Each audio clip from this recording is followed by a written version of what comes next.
Hello everyone, good morning and শুভ সপ্তমী। And অনেকদিন পর ব্লগটা আপলোড করতে আসছি। আমি জানি ব্লগটা আরও আগে আপলোড করার দরকার, কিন্তু বাট কী করব, সময় পাইছি না। তো ব্লগটা এখন আপলোড করতে চাচ্ছি। তো অবশ্যই সম্পূর্ণ ব্লগটা দেখতে থাকো। সপ্তমী দিন আমরা কী করেছি এবং কোথায় গিয়েছি এবং কী প্যান্ডেল তোমাদের সাথে দেখা করবো। আর কি যাওয়ার সময় কিছু কিছু প্যান্ডেল আমাদের সামনে পড়েছে, ওইটাও আমি স্ক্রিনশট ভিডিওতে লাগিয়ে দেব। আর কিছু জায়গার যাওয়ার পর তোমাদের সাথে শেয়ার করছি। আর উদয়পুরে যে কিছু কিছু প্যান্ডেল আমরা দেখেছি, তো ওই প্যান্ডেলগুলো আমি তোমাদেরকে দেখাবো। তো অবশ্যই ভিডিওটা ব্লগটা সম্পূর্ণ প্রথম থেকে শুরু লাস্ট পর্যন্ত দেখতে থাকো, ঠিক আছে? তো প্রথমে আমরা যাওয়ার পথে প্রথম যে প্যান্ডেলটা পড়েছে ওইটা হলো দুলুমা ক্যাম্প, ঠিক আছে? তো দুলুমা ক্যাম্পে যে প্যান্ডেলটা অনেক সুন্দর একটা প্যান্ডেল, বাট আমরা এখন যেতে পারবো না, কারণ আমাদের যে গন্তব্য স্থান হলো আমাদের উদয়পুর যাওয়ার পর আমরা একটু কাজ আসলে, তো প্রথম আমরা ওই কাজটা শেষ করবো, তারপর আমি তোমাদেরকে সবটা প্যান্ডেল দেখাতে পারবো। তো ফাইনালি চলে এসেছি আমার বাইকটা সার্ভিস করার জন্য, ঠিক আছে? তো আমার বাইকে একটু প্রবলেম ছিল, তো সকাল সকাল কি আর করবো, তো চলে এলাম বাইকটা সার্ভিসিংয়ে।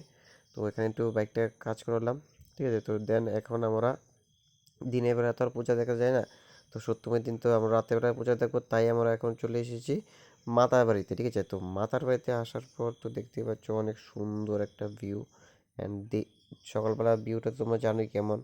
তো সকাল সকাল আমরা সবাই মিলে এই জায়গাতে এসেছি, আমরা 2জন অ্যান্ড 3জন হয়েছিলাম। মাতার বাড়িটা খুব সবটা ঘুরে দেখলাম, খুবই সুন্দর লাগলো।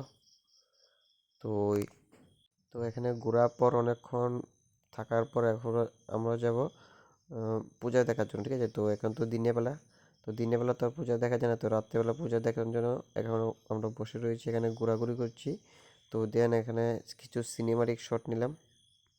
তো যখন রাত্রে প্রায় 6টা বেজে গেছে, তখন আমরা পূজার প্যান্ডেলে এক এক করে প্যান্ডেল দেখতে শুরু করে দিলাম। তো প্রথমত এটা উদয়পুরের প্যান্ডেল, ঠিক আছে? ও ক্লাবের নামটা ঠিক মনে নেই, বাট প্যান্ডেলটা খুব সুন্দর একটা প্যান্ডেল হয়েছে। অ্যান্ড ভিতরের ডিজাইনটাও খুব সুন্দর, অ্যান্ড প্রতিমাটাও খুব সুন্দর একটা প্রতিমা বানিয়েছে, কি বলবো, মানে অনেক সুন্দর হয়েছে, ঠিক আছে? তো আমাদের প্রথম ফার্স্ট প্যান্ডেলে ভিজিট করা হয়ে গেছে, এবং এখন আমরা যাব সেকেন্ড প্যান্ডেল, ঠিক আছে? অ্যান্ড সেকেন্ড প্যান্ডেলে চলে এসেছি, বাট সেকেন্ড প্যান্ডেলে ভিতরে যেতে পারবো না, কারণ এত ভিড় ছিল, মোটামুটি সপ্তমী দিন ভালো ভিড় ছিল। তো দেন আমরা চলে এলাম নেক্সট যে আমার প্যান্ডেল রয়েছে, ঠিক আছে? তো নেক্সট প্যান্ডেল রয়েছে এটা মাতাবাড়ি যাওয়ার সময়, ঠিক আছে? তো মাতাবাড়ি যাওয়ার সময় প্যান্ডেলটা খুব সুন্দর একটা প্যান্ডেল, তো দেখতেই পাচ্ছ, বাট অনেক সুন্দর। অ্যান্ড এর ভিতরে যে ডিজাইনটা, ঠিক আছে, অনেক সুন্দর সুন্দর ডিজাইন করেছে সব গণেশ, ঠিক আছে? তো বাঁশের দিয়ে যে প্যান্ডেলটা করেছে। তো নেক্সট যে আমরা যে প্যান্ডেলটা যাব, ঠিক আছে? তো ওইটা তো আমি আর ভিডিও করিনি, আমি বাইক চলে যাচ্ছিলাম।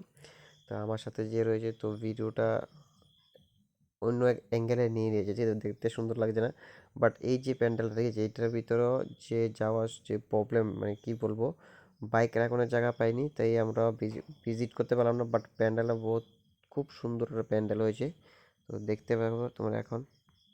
তো দেখতেই পাচ্ছ যে প্যান্ডেলটা, ঠিক আছে, খুব সুন্দর, পুরোটা প্যান্ডেল পুরো লাইটিং, ঠিক আছে? তো লাইটিংয়ের জন্য এই প্যান্ডেলটা খুব সুন্দর একটা প্যান্ডেল হয়েছে। অ্যান্ড এখন রয়েছে আমরা মাতার বাড়িতে রাতের বেলা। তো রাতের বেলা আর কি আর করব, তো এখন আমরা প্রায় 7:30 8টা 9টা বেজে যাবে। তো আবার আমরা বাড়িতে আসতে লাগবে, তাই আমরা আর বেশি দেরি না করলে, তো আমরা এখন চলে যাব বাড়িতে। তো বন্ধুরা, আজকে ব্লগটা এইটুকুই, কেমন লেগেছে অবশ্যই কমেন্ট করে জানিও।